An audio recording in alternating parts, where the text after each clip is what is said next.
ఒకసారి ఒక సంఘంలో చిన్నపిల్లల ప్రత్యేక కార్యక్రమం జరుగుతోంది. జరుగుతూ ఉన్నప్పుడు వాళ్ళు కొంతమంది నాట్యాలు వేశారు. కొంతమంది ఏవేవో కార్యక్రమాలు జరిగించారు. కొంతమంది కంఠస్థ వాక్యాలు అప్పగించాల్సింది. అలాంటి సమయంలో ఒక చిన్న పిల్ల తను చెప్పాల్సిన వాక్యం మర్చిపోయింది. ఎదురుగా కూర్చున్న తల్లి ఆ పిల్లకు సంజ్ఞలు చేస్తూ తన వైపు చూపించి నేను అని సంజ్ఞ చేసింది. ఆ తర్వాత చేతులు విశాలంగా గుండ్రంగా తిప్పుతూ లోకానికి అని లోకాన్ని గురించి సంజ్ఞ చేసింది. ఆ తర్వాత వెలుగు అని చెప్పడానికి తన ముడిచిన వేళ్లను విశాలంగా విప్పుతూ వెలుగు అని చెప్పింది. అంటే ఆమె అర్థం నేను లోకానికి వెలుగు అన్న యేసుప్రభు వారి యొక్క యోహాను సువార్త 8వ అధ్యాయం 12వ వచనం చెప్పాలని ప్రయత్నం. ఆ సంజ్ఞలు చూసినటువంటి పిల్ల కళ్ళల్లోనికి ఒక్కసారి వెలుగు నిండిపోయింది. నిలిగిపోయి ఆ వాక్యం తనకి అర్థమైంది అన్నట్టుగా మైక్ చేత్తో పట్టుకుని లోకానికి నా తల్లి వెలుగు అని చెప్పింది. మీకు తెలుసా, ఈ చిన్నపిల్ల చెప్పింది చాలా మట్టుకు వాస్తవం. యేసుక్రీస్తు స్వయంగా లోకానికి వెలుగు అయినప్పటికీ తల్లులు అనేక విధాలుగా ఆ వెలుగును ప్రతిబింబిస్తారు. వారు తమ సొంత పిల్లలు మరియు మనవళ్ళు మనవరాళ్లపై మాత్రమే కాకుండా తమ పిల్లల ద్వారా ప్రపంచంపై కూడా అపారమైన ప్రభావాన్ని చూపగలరు. తల్లి ప్రేమ మరియు ఆమె ఇచ్చే ప్రోత్సాహం బిడ్డల జీవితాల్లో ఎంతటి వెలుగును నింపుతాయో ఆ సంఘటన అద్దం పడుతూ ఉంది. యోహాను సువార్త 8వ అధ్యాయం 12వ వచనంలో నేను లోకమునకు వెలుగు అని యేసుప్రభువారు సెలవిచ్చారు. అయితే ఆ వెలుగును తమ బిడ్డల జీవితాలకు ప్రసరింపచేసే అద్దాల వంటి వారు తల్లులు. బైబిల్లోని ఒక ముగ్గురు తల్లులు తమ విశ్వాసం ద్వారా లోకాన్ని ఎలా ప్రభావితం చేశారో చూడడానికి ప్రయత్నం చేద్దాం. మొట్టమొదటి స్త్రీ యాకోబెతు. ఈమె సంరక్షణ మరియు విశ్వాసానికి ప్రతీక. ఈమె మోషే తల్లి. ఐగుప్తు రాజు ఆజ్ఞ ప్రకారం మగపిల్లలందరినీ నైల్ నదిలో పారేసేటువంటి క్లిష్టమైన సమయంలో యాకోబెతు ధైర్యం చూపింది. ఆమె తన బిడ్డను కాపాడుకోవడం మాత్రమే కాకుండా అతనికి దేవుని పట్ల భయాన్ని భక్తిని నేర్పించింది. రాజభవనంలో పెరిగిన మోషే తన మూలాలను మర్చిపోలేదు అంటే కారణం యాకోబెతు వేసిన పునాదే. ఒక తల్లి చూపిన విశ్వాసం వల్ల ఇశ్రాయేళ్లందరికీ విమోచకుడు లభించాడు. యాకోబెతు జీవితం నుండి మనం నేర్చుకోవాల్సిన పాఠం చాలా లోతైంది. ఆమె ఒక తల్లిగా ఆత్మీయ పునాది లోకాన్నే మార్చగలదు అనడానికి ఆమె గొప్ప ఉదాహరణ. ఆమెది భయము లేని విశ్వాసం. ఐగుప్తురాజు ఆజ్ఞను ధిక్కరించడం అంటే మరణశిక్షను ఆహ్వానించడమే. అయినప్పటికీ ఆమె భయపడలేదు. బైబిల్ చెబుతూ ఉంది, హెబ్రీ పత్రిక 11వ అధ్యాయం 23వ వచనంలో, వారు రాజు ఆజ్ఞకు భయపడలేదు అని. ఆమె తన బిడ్డ దేవుని దృష్టిలో సుందరుడై అంటే దేవుని ఉద్దేశం కలవాడు అని ఆమె గుర్తించింది. ఇక్కడ పాఠం ఏంటంటే ఆమె లోకపు ఒత్తిళ్లకు భయపడకుండా దేవుని ఉద్దేశం కోసం బిడ్డలను పెంచడం తల్లుల బాధ్యత అని జ్ఞాపకం చేస్తోంది. రెండవదిగా దేవుని సార్వభౌమ అధికారంపై నమ్మకం. ఆమె ఒక జమ్ము పెట్టెను చేసి దానికి కీలు పూసి నైలు నది ఒడ్డున ఉంచినట్లుగా మనం చూసాము. అది కేవలం ఒక నదిలో వదిలివేయడం కాదు, ఆ బిడ్డను దేవుని చేతుల్లో పెట్టడం. విచిత్రం ఏమంటే ఎవరికైతే ఆమె భయపడిందో ఆ ఫరో కుమార్తె చేతుల్లోనికి దేవుడు మోషేను చేర్చాడు. ఇక్కడ పరిమిత సమయంలో అపరిమితమైన ప్రభావాన్ని దేవుడు చూపినట్లుగా మనం చూస్తాం. మోషేను పాలిచ్చి పెంచడానికి ఫరో కుమార్తె తిరిగి ఆ మోషేను యాకోబుదికే అప్పగించింది. ఆ కొద్ది కాలంలోనే ఆమె మోషే మనసులో దేవుని పట్ల భయభక్తులను, తన ప్రజల పట్ల ప్రేమను బలంగా నాటింది. అందుకే మోషే పెరిగి పెద్దవాడిన తర్వాత కూడా ఐగుప్తు భోగభాగ్యాల కంటే దేవుని ప్రజలతో శ్రమపడమే మిన్న అని నిర్ణయించుకున్నాడు. ఇక్కడ ఒక పాఠం ఏంటంటే బిడ్డలు చిన్న వయసులో ఉన్నప్పుడే వారి హృదయాల్లో దైవిక విశ్వాసాన్ని నాటడం చాలా కీలకం. యాకోబుతో ఒక సామాన్యమైన తల్లి కావచ్చు, కానీ ఆమె పెంచిన బిడ్డ ఒక అసామాన్యమైన నాయకుడు అయ్యాడు. ఆమె నైల్ నది ఒడ్డున జమ్ము పెట్టెను ఉంచకపోతే ఇశ్రాయేళ్ల విముక్తి చరిత్ర మరోలా ఉండేది. ఇక్కడ మనం యాకోబు జీవితం ద్వారా మనం నేర్చుకునే పాఠం ఏంటంటే ఒక తల్లి తను దైవిక భయం కలిగి బతికేదైతే తన బిడ్డలను దేవుని కొరకు పెంచి గొప్ప ప్రయోజకులుగా చేయగలుగుతుంది అన్నది మనకి అర్థమవుతా ఉంది. రెండవ స్త్రీ గురించి మనం ధ్యానం చేద్దాం. ఆమె హన్నా. ఈమె ప్రార్థన మరియు అంకిత భావానికి ప్రతీక. ఈమె సమూయేలు తల్లి. సంతానం లేక ఎంతో రోధించిన హన్నా దేవుని సన్నిధిలో తన హృదయాన్ని కుమ్మరించింది. దేవుడిచ్చిన బిడ్డను మరలా దేవుని సేవకే అంకితం చేసింది. హన్నా తన బిడ్డను దేవుని కంటే ఎక్కువగా ప్రేమించలేదు. దేవుడిచ్చిన ఈవులను తిరిగి దేవుని మహిమ కోసం ఎలా అప్పగించాలో ఆమె మనకు నేర్పిస్తూ ఉంది. ఆమె ప్రార్థనా ఫలం వల్ల సమూయేలు ఇశ్రాయేల్ దేశానికి గొప్ప ప్రవక్తగా, నీతిమంతుడైన న్యాయాధిపతిగా ఎదిగాడు. హన్నా జీవితం, ప్రార్థనా శక్తి మరియు దేవునికి బిడ్డలను అప్పగించే విషయంలో తల్లులకు గొప్ప పాఠం. ఆమె వృత్తాంతం మొదటి సమూయేలు గ్రంథం 1వ అధ్యాయంలో మనకు కనబడుతోంది. హన్నా జీవితం కన్నీటి ప్రార్థనతో మొదలై స్తుతిగీతంతో ముగుస్తుంది. ఆమె ద్వారా మనం నేర్చుకోవాల్సిన విషయాలు మీకు జ్ఞాపకం చేస్తాను.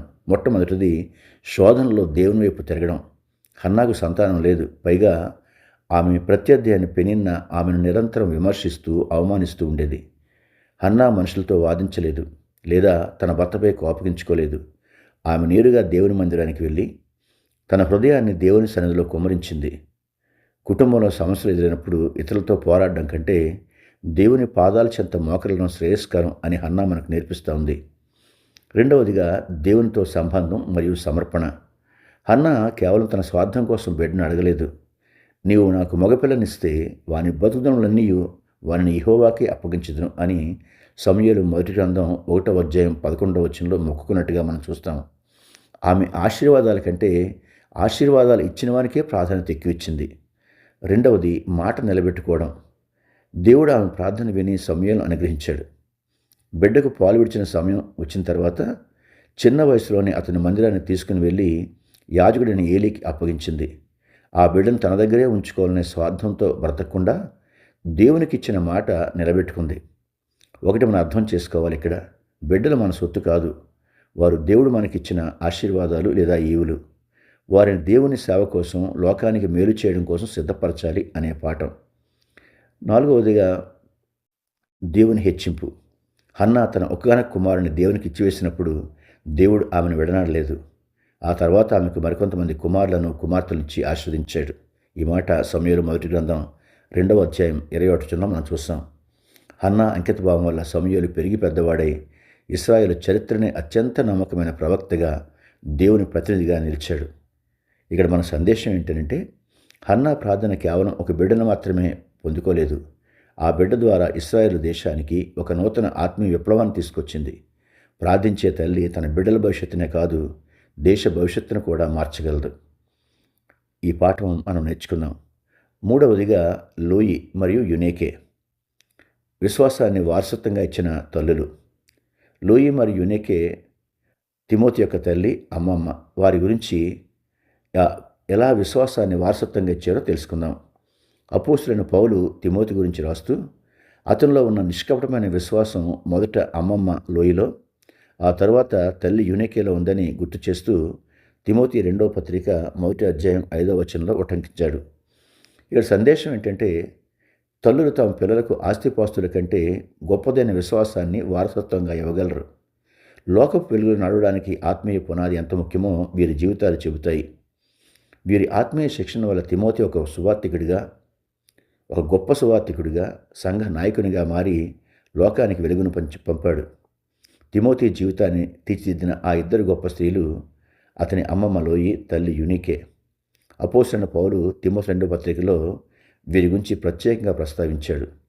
సాధారణంగా బైబిల్లో పురుషుల వంశావళి గురించి ఎక్కువగా ఉంటుంది, కానీ ఇక్కడ ఇద్దరు స్త్రీల విశ్వాసం గురించి పౌలు మెచ్చుకోవడం వీరి జీవితాలు నచ్చుకొచ్చిన కొన్ని పాఠాలు మీకు జ్ఞాపకం చేస్తాను. నిష్కపటమైన విశ్వాసం. పౌలు తిమోతిలా అంటాడు, నీ యందున్న నిష్కపటమైన విశ్వాసమును జ్ఞాపకం చేసుకొనిచున్నాను అని. అది మొదట తిమోతి అవయన లోయలోను, ఆ తర్వాత తిమోతి తల్లి యునికేలను వసించెను అని. వారు కేవలం పైకి భక్తి ప్రదర్శించే స్త్రీలు కాదు. వారి హృదయాల్లో దేవుని పట్ల నిజమైన కపటం లేని విశ్వాసం ఉంది. అది వారి ప్రవర్తన ద్వారా తిమోతికి తెలిసింది. పిల్లలు మనం చెప్పే మాటల కంటే మనం జీవించే విధానాన్ని చూసి ఎక్కువగా నేర్చుకుంటారు. మన నిజాయితీ గల భక్తి వారికి గొప్ప పాఠాలను నేర్పిస్తాయి. రెండవదిగా, లేఖనాల్లో శిక్షణ. తిమోతి తండ్రి గ్రీకు దేశస్థుడు, అన్యుడే కావచ్చు, కానీ అతని తల్లి మరియు అమ్మమ్మ యూదులు.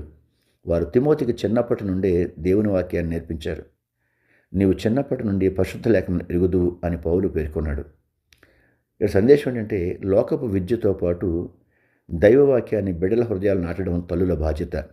అది వారిని రక్షణ వైపు నడిపిస్తూ ఉంది. మూడవ మాట, తరతరాల ప్రభావం. విశ్వాసం అనేది ఒక తరం నుండి మరొక తరానికి ప్రవహించే ప్రవాహం లాంటిది. లోయి తన కుమార్తె యూనికేకి నేర్పించింది. యూనికే తన కుమారుడైన తిమోతికి నేర్పించింది. ఈ ఆత్మీయ పునాది వల్లే తిమోతి పౌలుకు అత్యంత నమ్మకమైన శిష్యుడిగాను, ఎఫెసు సంఘానికి గొప్ప కాపరిగాను ఎదిగాడు. లోకానికి క్రీస్తుని వెలుగును పంపాడు. ఈ ముగ్గురు స్త్రీలు మనకు నేర్పించే సత్యం ఒకటే: యాకోబెదు వలె మనం బిడ్డలను లోకపు ప్రభావం నుండి కాపాడుకుందాం. హన్నా వలె ప్రార్థనతో వారిని దేవుని సేవకు అంకితం చేద్దాం. లూయి, యునేకే వలె వారి నిష్కపటమైన విశ్వాసాన్ని వారసత్వంగా ఇద్దాం. నా తల్లి లోకానికి వెలుగు అని ఆ బిడ్డ గర్వంగా చెప్పుకునేలా దేవుని వెలుగును మన తల్లులు ప్రతిబింబిస్తున్నారు. ఆ చిన్నారి అన్నట్టుగా ఒక బిడ్డకు తన తల్లి నిజంగానే లోకానికి వెలుగు. తల్లి ప్రార్థన, ఆత్మీయ శిక్షణ, త్యాగం అనేవి కేవలం ఒక కుటుంబానికే పరిమితం కావు. అవి తరతరాలను ప్రభావితం చేస్తాయి. ఒక చిన్న ప్రార్థన. పరిశుద్ధుడైన మా పరలోకపు తండ్రి, ఈ చక్కని సమయాన్ని బట్టి మీకు వందనాలు. ఈరోజు తల్లుల గురించి, వారి త్యాగాల గురించి మేము ధ్యానిస్తూ ఉండగా ప్రతి తల్లిని మీ ఆశీర్వాదాలతో నింపమని వేడుకుంటున్నాము.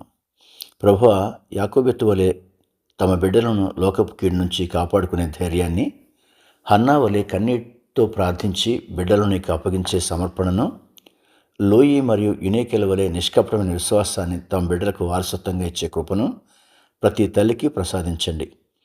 ఎందరో తల్లులు తమ బిడ్డల భవిష్యత్తు కోసం, ఆరోగ్యం కోసం, వారి ఆత్మీయ ఎదుగుదల కోసం కన్నీరు కారుస్తూ ఉన్నారు. వారి ప్రతి ప్రార్థనను మీరు ఆలకించండి. బలహీనంగా ఉన్న తల్లులకు మీ శక్తిని ఇవ్వండి. కృంగిపోయిన వారికి మీ ఓదార్పును దయచేయండి. వారి చేతి పనులను ఆశీర్వదించి వారి బిడ్డలు లోకానికి వెలుగుగా, నీ రాజ్యానికి వారసులుగా ఎదిగేలా సహాయం చేయండి. యేసుక్రీస్తు నామములో ఈ ప్రార్థన వేడుకుంటున్నాం తండ్రి. ఆమెన్. దేవుడు మిమ్మల్ని దీవించి ఆశీర్వదించునుగాక.